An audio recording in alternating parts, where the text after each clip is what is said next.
With Sam's injury, it seems like that type of thing, the recovery time has been all over the place.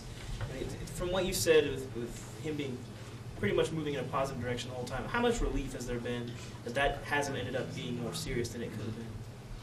Well, there's relief there, but we had felt that way really from early on, that it's something that he'd be able to, recover from and not have, that he would recover from it, and it would be something that had to be, long lasting. So, but you always feel positive when you see your guys healing and progressing.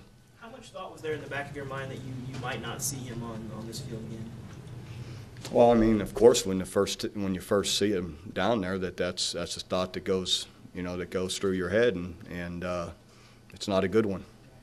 I was listening to a national show this morning, and I guess they were replaying an interview that Gary Danielson did before the season, and he was basically intimating that you should have forced Sam Bradford to come out last year, after last season. How do you force a guy to come out and then things don't work out? I don't get that, and I don't think most people do. Everybody's entitled to their opinion, but for me to force a guy to go out, and then what if it isn't the right decision? Everyone, and I don't need to tell you how things can always go in a draft. So in the end, it's not my job to force a guy to come out. It's my job to educate my players on all the possibilities. And then it's up to the individual and his family to make that decision. And my job is to make sure that they are well informed, because a lot of what is said is not accurate. And, for instance, and then I'm going to stop after it, but everybody says, well, he'll be the first or second or fourth guy picked. And then he goes to the combine, and I'm not talking about Sam Bradford. I'd be talking about a D lineman. And he runs a 5.3. He's got a 20-inch vertical jump. He bench presses 220 pounds 3 times, and all of a sudden he isn't what they thought. Because as soon as you enter the draft, now they start dissecting you. Why shouldn't they take him in the first 10 picks, right? That's what it gets to now, is everyone dissects the individual to see why he isn't capable of being a top 10 pick. And so my point is that they make all these projections without the combine. Is the combine important in the draft process? Would you all say yes? It's extremely important. And they're doing all these without having any idea of the numbers. Where a lot of times I know what a guy runs. I know what we get him at. And when they stop the clock, they stop at a full yard after we stop it. And I know what he's going to run at the combine. And I'm sitting here thinking they're not going to take that guy with that speed. But you guys haven't seen that clock. Where we could put it on a board.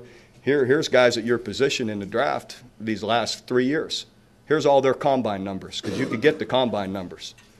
Well, here's your numbers. Are you that guy? And so, there's a lot to it that I think goes, that to me, our job is to make sure that we educate our guys to know exactly what you're capable of, where you're at, and what are the possibilities of you being picked at this position. Is it too early in the process to sit down with Jermaine and say, hey, what are you going to do next year? No, Jermaine's going to be back next year? No. Yeah. No. Jermaine's going to go into the draft. Mm-hmm. Seriously, why would you stop the clock at 39 yards if they stop, or whatever? We stop it at 40. They're just awfully careful about what their time is. They're going to.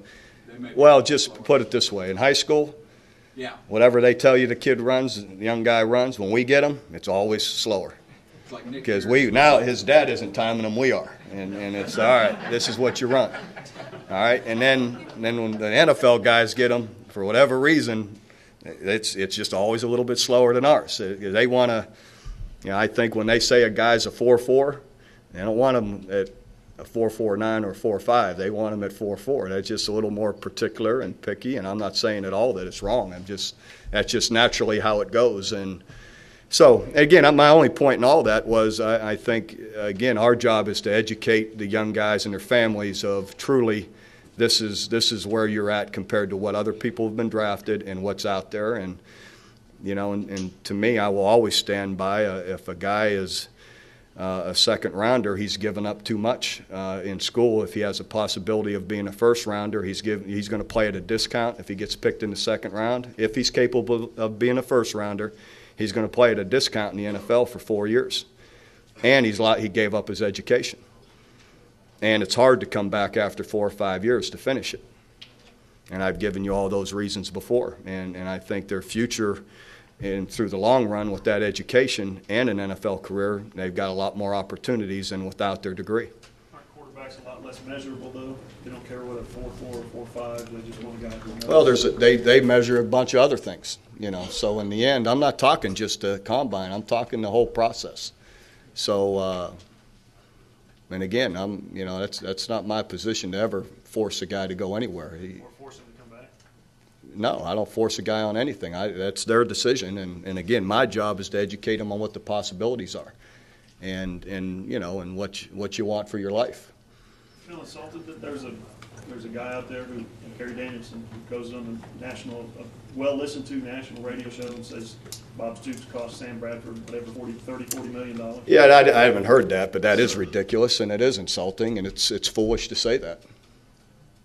On the same radio show, Rick Neuheisel said you did the right thing.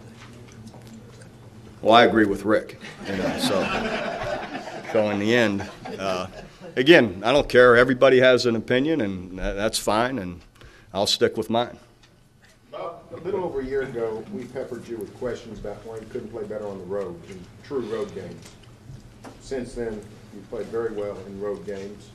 What happened in the last year and a half to where go to Miami not having that clout?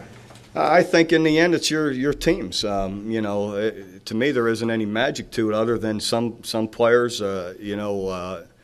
I think overall the maturity and toughness and discipline of your team and talent of your team.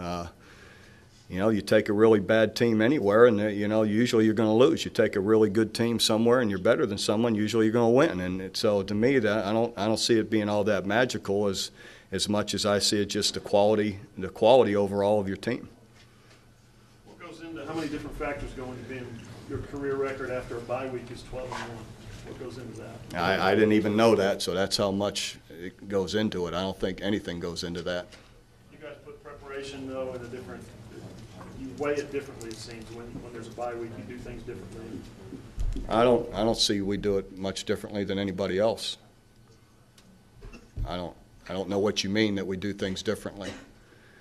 Well, I don't mean do differently than anyone else. I mean differently than, I don't know, break off on Tuesday and say, here's what we're doing. We're just working on ourselves. And then Friday you give them off, and Saturday, Sunday they come back. But again, so do probably a lot of other people. So I don't know why that gives us an advantage. Is all I'm saying. I don't see it as being a big deal. Bob, you've experienced both ends of the spectrum in Miami. Do you still think fondly of it because of that national championship, or is there more, when you think about playing there, is there more bitterness because of some of the championship losses? Oh, I have both. That first one will be incredibly special, but of course, when you lose it, you don't like it either. So, Miami's a great place, great town. So in the end, I don't have either one. I got both, I guess, is the better way of saying it, as you said, because I've had an incredibly good one and then some bad ones. So that's the way it goes. You guys stand in the Fontainebleau? No. Different place. Yeah. Is that standard or just kind of Fontainebleau? Just staying closer to the stadium. We're not down there for a week. You stand on the beach or in town? In town somewhere. I don't even know where, to be honest with you. Is SC the worst of those because of what some of the players said afterward about your players saying, let's just get this game over? Anytime you lose, it's bad, and no one's any worse than the other. They're always rotten. Sometimes you're in, it's never good. All right, I've been up here too long today. You've been listening to head football coach.